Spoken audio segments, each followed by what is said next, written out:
BMW M5 F10. ديك المرة كنا شفنا على F90. اليوم كيما تشوف le titre de la vidéo, on est sur un stage de تقريبا 700 الخيل entre 700 et 750, on sait pas exactement. Et là on va découvrir ce que ça donne le monstre sur route. On a encore un invité surprise, encore une série 5, 535i, Thierry en stage 2, très bien préparé. On va découvrir le magnifique boulot qui a été fait dessus tout de suite.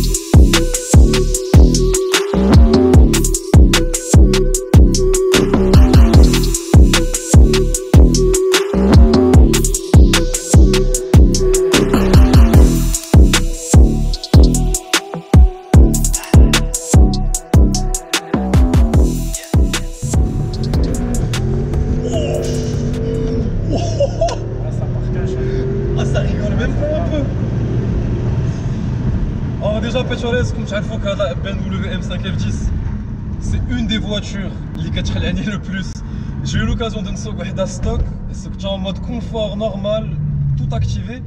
Et le voyant déjà, il faisait qu'allumer. On a mis aussi une trail d'origine. Alors imaginez en Sport Plus, ESP off, 700 chevaux sur les roues arrière. C'est un monstre de glisse. C'est un monstre de glisse. C'est bien sûr le V8 biturbo 4 litres 4.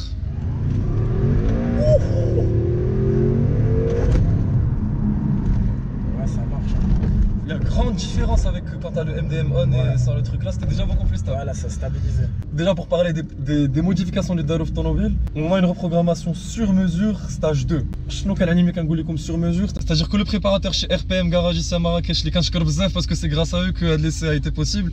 Et j'en profite pour bzaf le propriétaire de la voiture qui nous fait un grand plaisir d'être dans l'automobile show. Le sur mesure c'est quoi? C'est qu'ils prennent ta voiture et ils la gardent un bon bout de temps, énormément de mesures liquide Darou pour vérifier déjà le comportement de la voiture avec l'essence, la température, les pressions, comment se comporte la voiture, voir l'état du moteur initial. Et après, quand tu les fichiers, quand tu c'est comme un peu de la cuisine, un peu par-ci, un peu par-là. Quand tu prends à chaque fois, tu testes pour voir le résultat que ça donne à la fin. Jusqu'à arriver au fichier optimal automobile particulièrement. Autre chose qui a été faite, c'est la ligne d'échappement. Entièrement sur mesure, en inox. Même le downpipe qui a été fait par RPM jusqu'à la fin de la ligne en fait. Et quand on dit sur mesure, c'est pas juste prendre des bouts d'inox et les souder et les mettre comme ça. Ils ont aussi travaillé le son par rapport aussi au désir de l'automobile, comment il veut que le son il soit. Pas très dérangeant en mode confort, mais quand on regarde l'automobile quasiment hyper insonorisé, c'est pas dérangeant. Après quand t'es en sport et que t'accélères, tu as quand même le bruit. Le bruit au passage de vitesse aussi très sympa. Comme tout à l'heure, à l'extérieur comment le bruit il est, c'est vraiment magnifique. En plus on a un inox, ils m'ont montré d'excellente qualité, beaucoup plus arrête, qui demande beaucoup de temps. Moi ce que j'ai beaucoup aimé, je vais pas vous le cacher, c'est que quand j'ai le phone mouch, la sauce de l'automobile, j'aime bien quand ça chante fort. Et autre chose que j'aime le plus dans le domaine des voitures, c'est les détails. Et apprendre en fait que juste dans les lignes en inox, il y a énormément de détails, juste dans le gaz que tu utilises, la soudure, dans l'inox en lui-même, Diallo, Ninja, la largeur Diallo, comment ça peut modifier le bruit d'une voiture et aussi comment ça peut rajouter de la puissance une voiture.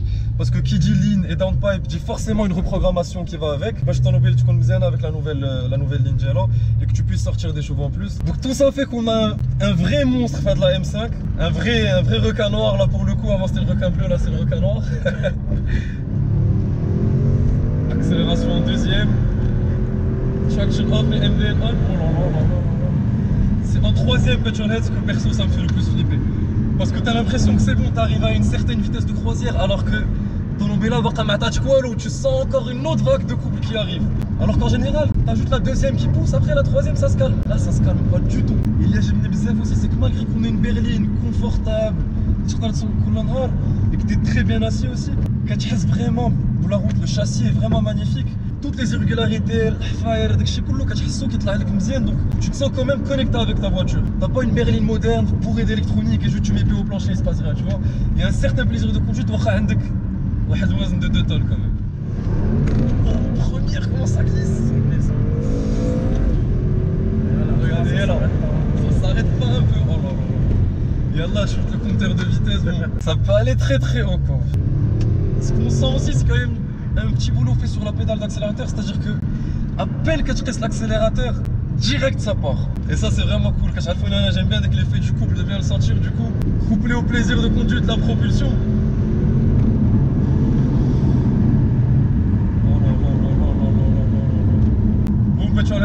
Comme tout de suite à l'extérieur, on aurait comme juste le look slipper de la voiture qui est en full black et ça qu'elle fait. Préparez-vous, Petroheads.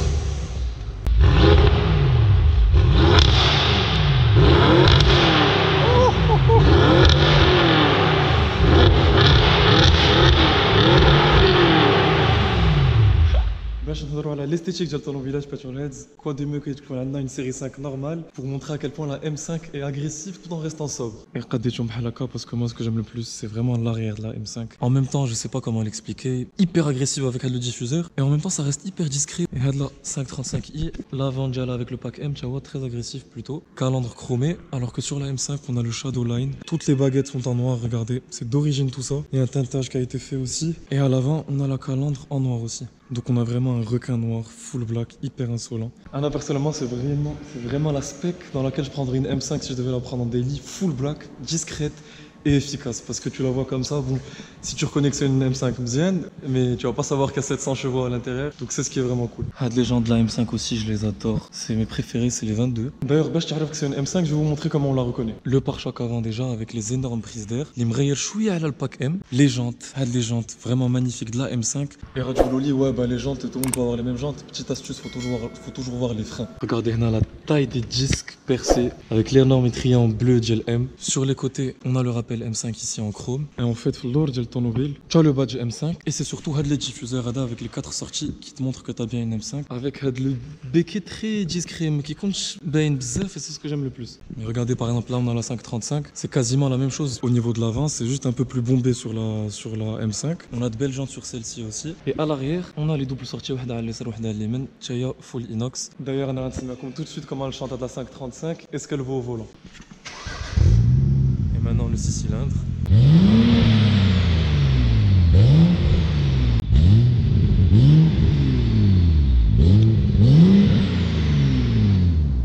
En fait, ça, je crois vraiment bizarre le propriétaire parce que la 535i et la M5 c'est au même proprio, donc il est passé de la 535 à la M5. Et sur Hadi, on a aussi un stage 2 qui a été fait avec une bzaf de traitement. Engine rebuild carrément, le moteur coulou, ils ont tout remis à neuf. Ligne complète sur mesure en inox, même le downpipe. La reprog aussi en stage 2 sur mesure. Ce qui fait que au lieu d'avoir 300 d'origine, et vous allez voir que ça pousse très fort. En plus on est plus léger d'à peu près 1000 kg. Certes la boîte n'est pas aussi efficace, mais ça pousse quand même très fort. Là les vitesses elles vont très vite. Et le propriétaire Kangligoulia, c'est une machine à drift un peu plus domptable que la M5 quand même. Petrolheads, comme toujours, c'était pas prévu. On a pressionné d'abord le volant. Juste pour essayer de comparer les sensations avec la M5 d'une 535i. Alors déjà niveau suspension c'est hyper différent. Est-ce que la voiture elle n'est pas aussi connectée? Mais vous allez voir, regardez, je vais me remettre en deuxième. Ah oui, ça pousse très fort. Et le ressenti du bruit aussi il est vraiment sympa. Oh, le turbo là quand même. Ça envoie de fou sur, dès que ça arrive à 4000 ça part bien. Franchement la M5 je trouve que c'est l'évolution évidente après cette voiture. Quand tu vois les deux c'est le jour et la nuit. Exactement ça.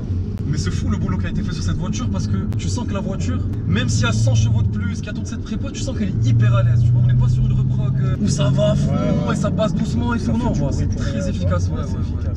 On dirait qu'il n'y a pas de résonance. Ouais, exactement, c'est ça le plus fou. T'as pas l'impression qu'il y a une reprog et c'est ça le plus fou. Ça reste léger. Et les Hadi bizarre que ce soit dans la M5 ou dans la Hadi, c'est que la ligne inox en général, ça résonne beaucoup alors que là, bah, du tout, il n'y a aucune question de résonance. À la base, il m'a émis 2 silencieux. Ouais. Moi, je trouvais que c'était vraiment trop, tu vois. Ouais. Et ils ont rajouté encore 2 autres. Ah, avec 2 silencieux, c'était trop? Ouais, non, okay.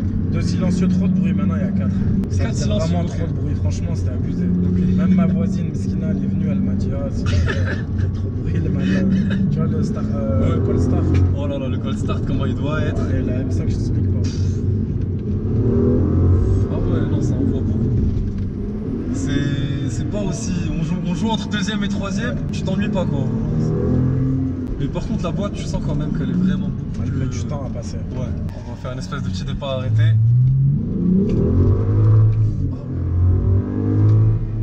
Elle freine bien, non? Elle freine très bien. Ça va, tu mets en confiance le freinage. D'origine le freinage. D'origine. Ok. Autre différence, c'est que Hadi c'est un 6 cylindres. Du coup en fait t'avais le 6 cylindres VM, 3 litres ici de VM et t'as le V8 biturbo 4 litres 4 de la M5 mythique. Bon Hadi c'est une 535 à la base, c'est fait pour être une berline dynamique de tous les jours, donc c'est بكل سهولة. Mais la M5, on va voir si c'est possible aussi, donc on se retrouve tout de suite sur la M5 pour voir ça. Alors Petrolheads, واخا on pourrait croire qu'une voiture avec 700 خيل تقريبا c'est pas fait pour être conduit tous les jours, ou là que c'est pas confortable, que c'est pas pratique.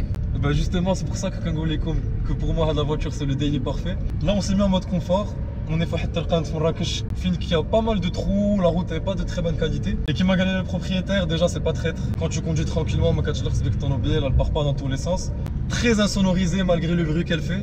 Et il n'y a pas d'à-coup, c'est vraiment hyper confortable. En plus bien sûr de toutes les options de confort qu'il y a dans la M5 suréquipée. On n'a pas eu le temps de prendre des fly-by parce qu'on t'a de l'âme, mais c'est la fin de cette vidéo Petrolheads. Quand je bzaf RPM Garage, le propriétaire des deux voitures, d'avoir partagé avec nous les deux monstres. Google je les confs la M5, la 535, les différences binachum, ce que vous avez aimé, ce que vous n'avez pas aimé. Je trouve de l'eau en daily de rêve comme ça qui est hyper polyvalent et agressif à la fois. Si la vidéo vous a plu, laissez un like et commentez, je te de développement de la chaîne et je vous dis à bientôt pour la prochaine section.